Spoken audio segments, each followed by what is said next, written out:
24 के खास कार्यक्रम क्यों दें आपको वोट में आपका स्वागत है। आपके साथ मैं हूं मानक गुप्ता। क्यों दें आपको वोट, ये सवाल लेकर अब हम आ गए हैं मध्य प्रदेश में, जिसे भारत का दिल कहा जाता है।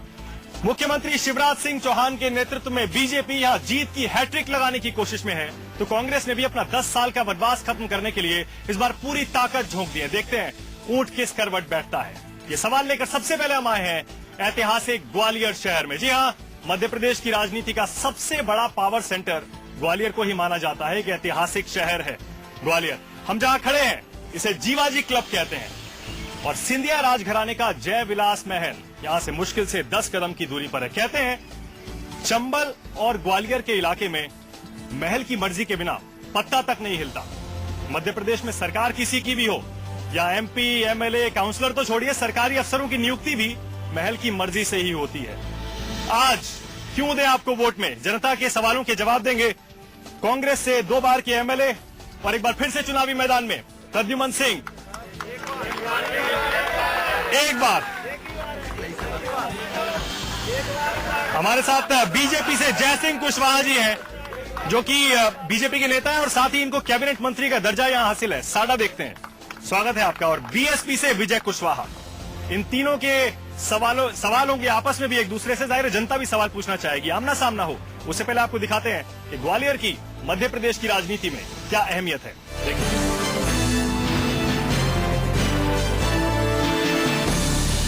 पहले दिल्ली और अब मध्य प्रदेश के सियासतदानों से पूछ रही है यहाँ की जनता, क्यों दें वोट आपको। आज क्यों दें वोट आपको का कारवां ग्वालियर में मौजूद है। कहते हैं ग्वालियर में पत्ता पत्ता भी राजघराने के इशारे पर खड़कता है, इसलिए चाहे लोकसभा सीट हो या विधानसभा सीट, दोनों सीटों की हार जीत पर राजघराने का असर देखा जा सकता है। आज की बात करें तो मौजूदा कांग्रेस के विधायक प्रद्युम्न सिंह ज्योतिरादित्य सिंधिया के बेहद वफादार हैं। शाही घराने के प्रति वफादारी, निष्ठा और समर्पण का ही नतीजा है कि आज वो विधायक हैं। दूसरी बार टिकट का प्रसाद भी इन्हें सिंधिया के प्रति वफादारी के चलते ही मिला है। वो हमारे परिवार के मुखिया है। आज एक ही आवाज है पूरे मध्य प्रदेश में, वो है श्रीमंत ज्योतिरादित्य सिंधिया। बीजेपी के नेता यशोधरा का यशोगान उतनी भक्तिभाव से नहीं कर पाते, लेकिन यशोधरा का बीजेपी की सियासत पर दबदबे से शायद ही कोई भाजपाई इनकार कर पाए। तो कुल मिलाकर इस बार ग्वालियर की रणभूमि में बीजेपी कांग्रेस के साथ साथ बुआ भतीजे की भी टक्कर हो रही है। 2008 के चुनाव में ग्वालियर संभाग की 34 सीटों पर बीजेपी भारी पड़ी थी। बीजेपी ने 34 में से 18 सीटों पर जीत दर्ज की।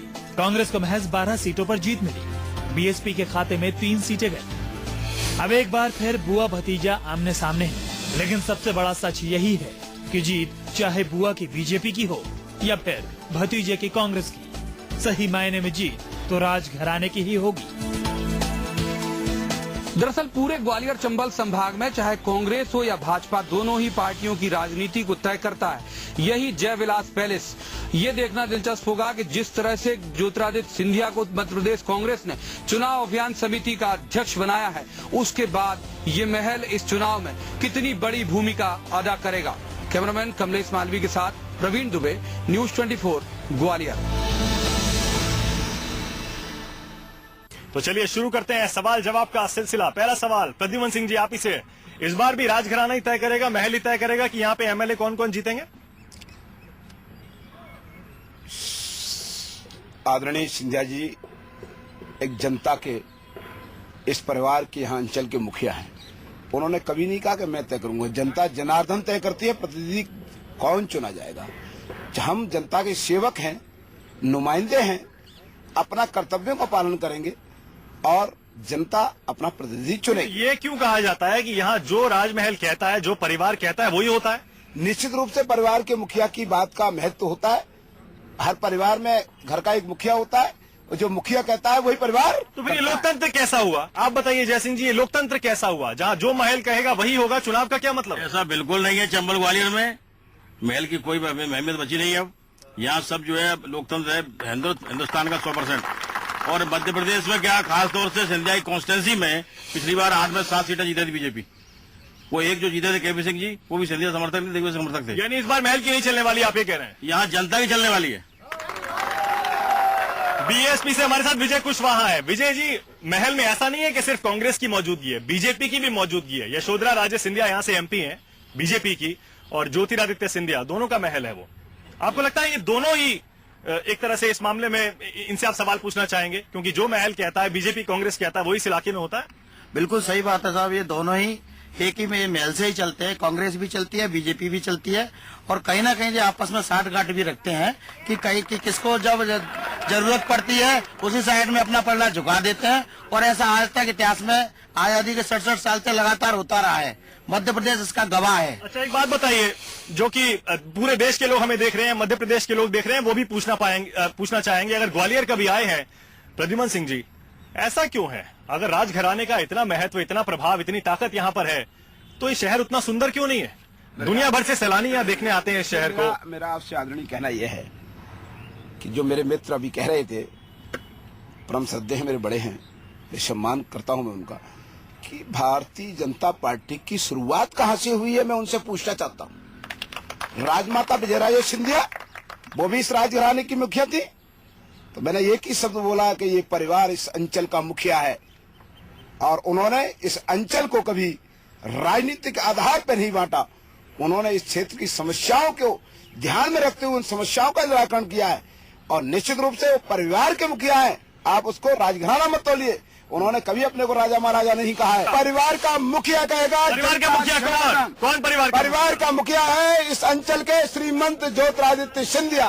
इसका मतलब ये बीजेपी को क्या मिला? जो मैंने बात कही कि आज भी अपने आप को श्रीमंत कहलवा रहे हो। जनता का जमाना है, लोकतंत्र को आए 65 साल हो गए। जब वो हिंदुस्तान आजाद हुआ उसका पैदा हुआ ज्योतिरादित्य सिंधिया, श्रीमंत कहां से हो गए? आज ना राजा है ना महाराजा है, आज जनता ही राजा है, जनता ही महाराजा है। अगर महल का इतना ज्यादा प्रभाव है इस इलाके में, तो इतनी गंदगी क्यों है, सड़कें क्यों नहीं है, इतनी समस्याएं क्यों है? ये बात आपने बहुत अच्छी मुझसे पूछी। दोस्त, हिंदुस्तान में एक संघीय व्यवस्था है। केंद्र सरकार अपना काम करती है, प्रदेश सरकार अपना काम करती है, और नगर की सरकार अपना काम करती है। नगर में 20 वर्ष से पहले भी और 20 वर्ष से लगातार नगर निगम की परिषद है, और शहर की वो दुर्गति हुई है कि गड्ढे रोड में है, कि रोड में गड्ढा है। बीजेपी की वजह से? बीजेपी, भारतीय जनता पार्टी की वजह से है। विजय सिंह जी, जवाब तो आपको देना पड़ेगा। प्रदेश में आपकी सरकार है 10 साल से, प्रदेश में सरकार, म्यूनिसिपल कॉर्पोरेशन में भी आप हैं, उसके बावजूद ये हाल है सड़कों का यहाँ पर। उसके बाद पूरे शहर में 4 लाइन। एक घटना मैं याद दिला देता हूँ जल्दी से। यहाँ की मेयर के ससुर की गाड़ी एक गड्ढे में फंस गई थी 1-1.5 घंटे। समीक्षा गुप्ता, वो मेयर है यहाँ की। एक जगह हो गया होगा।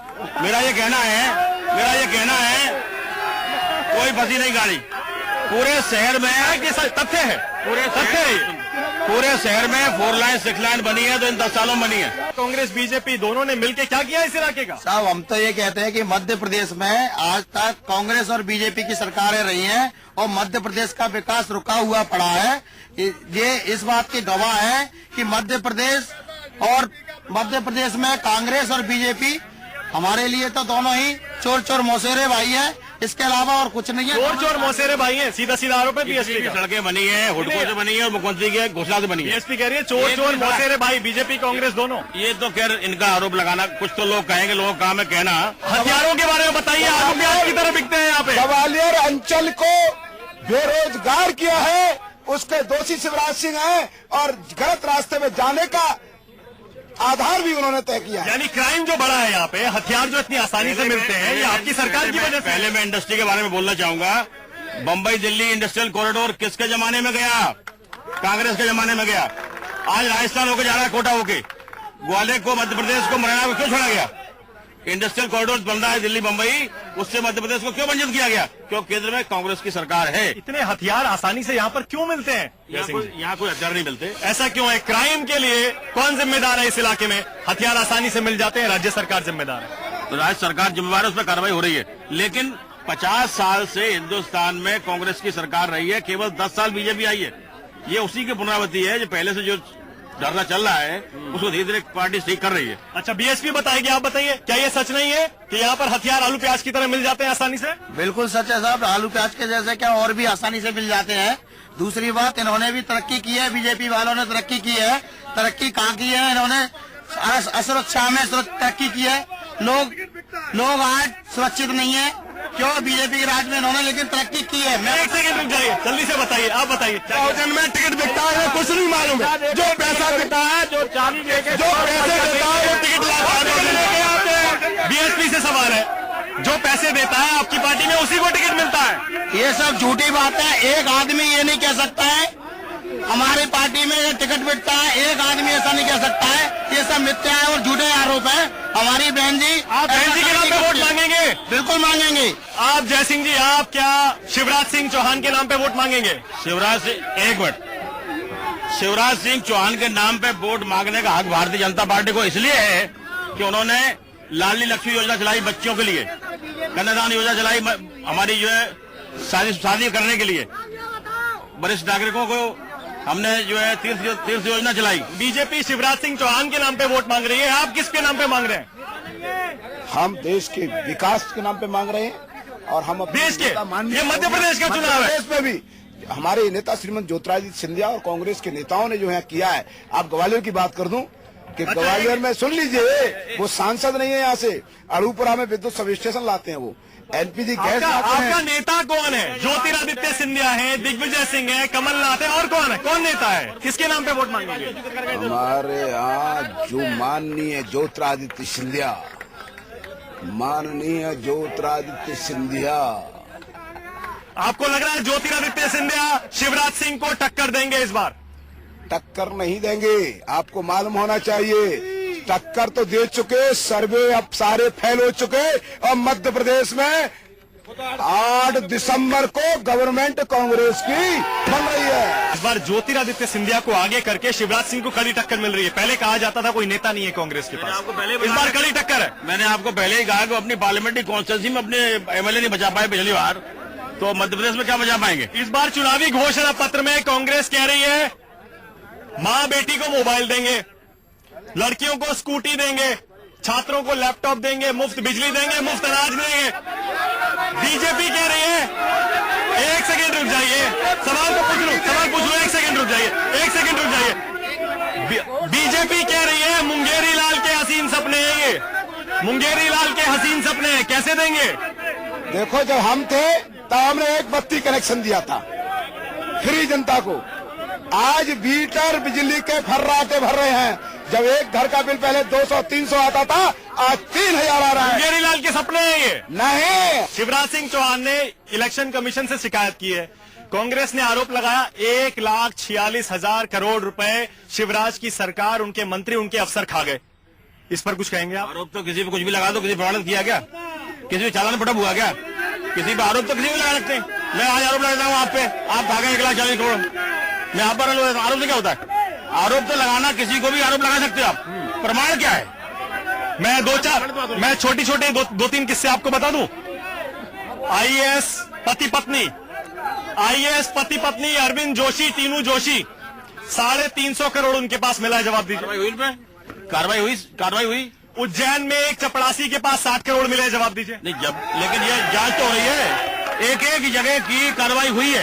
एक आरटीओ में बाबू है, उनके पास 60 करोड़ मिले, जवाब दीजिए। जवाब हुआ ना, कार्रवाई हुई उनपे, जो भी पकड़ा जाएगा कार्रवाई होगी। फॉरेस्ट ऑफिसर के पास 70 करोड़ मिले, जवाब दीजिए। 2G घोटाले से छोटा घोटाला है ये? क्या केंद्र की सरकार ने कम घोटाले किए? आप ये कह रहे हैं केंद्र सरकार का करप्शन आपके करप्शन से बड़ा है? नहीं जा रहे, हम करप्शन नहीं चाहते, लेकिन 2G और स्पेक्ट्रम जो हवा भी बेच दी, पानी बेचते देखा था, जमीन बेचते देखी थी, हवा बेचने वाली। आपका करप्शन ज्यादा बड़ा है इनके करप्शन से। देखो, करप्शन कम करने का काम कांग्रेस ने किया है। और सूचना का अधिकार कौन लाया? हम लाए ना।